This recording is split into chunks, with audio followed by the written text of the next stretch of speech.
এখন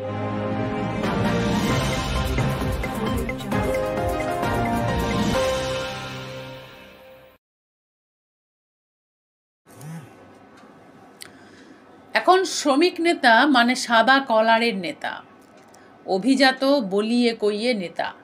মোসাহেব ঘেরা এই সাদা কলারের নেতার যুগ এখন। যেদিকে তাকান, যে দলের দিকে তাকান, দেখুন ঘামে ভেজা তেলকালি মাখা শ্রমিক নেতা নেই, আছে ধোপদুরস্ত পোশাক পরা সাদা কলারের নেতা। কবি সুভাষ মুখোপাধ্যায় কিংবা লেখক সমরেশ বসুর কথা শুনেছেন? তাদের লেখা থেকেই উঠে আসে জুট মিলের বস্তিতে শ্রমিকদের মধ্যে থেকে দলের সংগঠন করার কাজ চালিয়ে যাওয়ার কাহিনী। কিন্তু এ সময়কালে নেতা আসেন, সঙ্গে থাকে মোসাহেবের দল। নেতা যত বলেন তার চেয়ে শতগুণ বেশি বলে মোসাহেবের দল। এবার আসা যাক কাজের কথায়। অঙ্কটা মিলিয়ে নেবেন, কঠিন অঙ্ক নয়, ক্লাস 7-এর অঙ্ক। যে অঙ্ক কেউ করতে পারবে।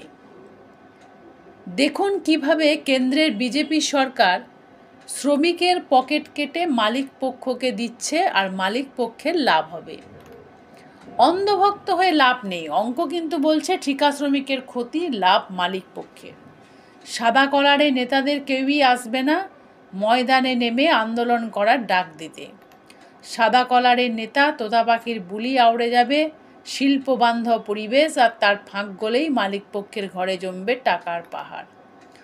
আসুন দেখি নতুন শ্রম কোডের সেই হিসাব, যাতে মালিক পক্ষ লাভবান।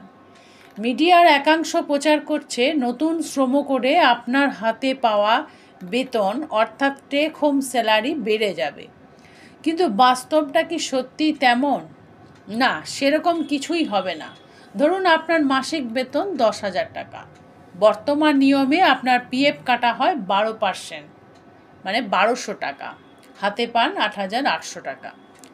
মালিকও 1,200 টাকা জমা দেন আপনার পিএফ অ্যাকাউন্টে। এই টাকার ওপর আপনি পান 8.25% হারে সুদ, কম্পাউন্ড ইন্টারেস্ট সহ। নতুন শ্রম কোড অনুযায়ী আপনার পিএফে কাটা হবে 10%, মানে 1,000 টাকা। হাতে পাবেন 9,000 টাকা। মালিকও দেবেন 1,000 টাকা, মানে আগের তুলনায় 200 টাকা কম। ফলে কি ঘটছে? আপনার হাতে সাময়িকভাবে 200 টাকা বেশি আসছে, কিন্তু আপনার ভবিষ্যতের সঞ্চয় কমে যাচ্ছে। প্রতি মাসে মালিক 200 টাকা বাঁচাচ্ছে, বছরে 2,400 টাকা। এই 2,400 টাকায় যদি 8.25% হারে সুদ ধরা হয় এবং আপনি 30 বছর কাজ করেন, প্রতি বছর 5% ইনক্রিমেন্ট হয়, তাহলে আপনার ক্ষতির পরিমাণ দাঁড়াবে প্রায় 13,27,000 টাকা। এই টাকা আপনি হারাবেন আর মালিক লাভ করবেন। আজ আপনি সঞ্চয় বেশি করলে লাভ আপনার, কিন্তু মালিক পক্ষকে বাঁচাতে সেই পথে কাঁটা বসিয়ে দিল কেন্দ্রের বিজেপি সরকার।